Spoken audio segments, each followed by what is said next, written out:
মনে করেন কেউ একটি বৃক্ষ রোপণ করে দিল জি মানুষের কল্যাণের জন্য, এখান থেকে অক্সিজেন পাওয়া যাবে, এখান থেকে ছায়া পাওয়া যাবে, এখান থেকে ফল পাওয়া যাবে, এই নিয়তে যতদিন পর্যন্ত এই বৃক্ষ থাকবে। মনে করেন সাপোজ আমি একটি বৃক্ষ রোপণ করেছি, জি ধীরে ধীরে ধীরে ধীরে সেটা বড় হলো, অক্সিজেন দিচ্ছে, তারপরে ফল দিচ্ছে, ছায়া দিচ্ছে, মানুষ এর থেকে উপকৃত হচ্ছে। তো যতদিন এই বৃক্ষ থাকবে ততদিন ফেরেশতা আমার জন্য সদকার সওয়াব লিখতেই থাকবে।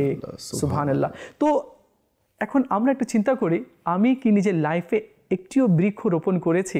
যদি না, এটা ছোট্ট একটা আমল আছে। জি আচ্ছা দেখুন, আমরা থাকি বা না থাকি কিন্তু বৃক্ষ থাকবে, বৃক্ষ থাকবে, বৃক্ষ থাকবে। আচ্ছা শুধু মানুষ উপকৃত হলে যে আমি সওয়াব পাচ্ছি এ না, এ তো সওয়াব পাবই আমি মানুষ উপকৃত হলে, কিন্তু ওই বৃক্ষের ডালে ছোট ছোট পাখি এসে বসছে, সেখান থেকে ফল খাচ্ছে, বা সেই ঘরের মধ্যে পাখি বাসা বেঁধেছে, তাই না?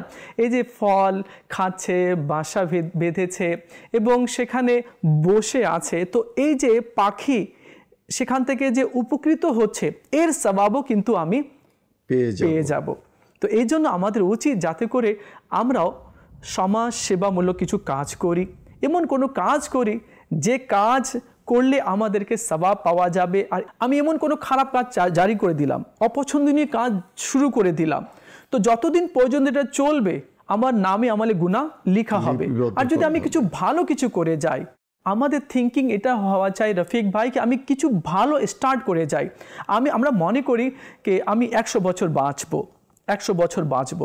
তো ভাই 100 বছর নাও বাঁচতে পারেন আপনি, কিন্তু এমন কোনো কাজ করে যান, এমন কোনো কাজ করে যান কি সেই কাজটা দেখে লোক আপনাকে স্মরণ করে আর 200 বছর পর্যন্ত আপনাকে স্মরণ করতে থাকে। সুবহানাল্লাহ, মাশাআল্লাহ, খুব চমৎকার কথা।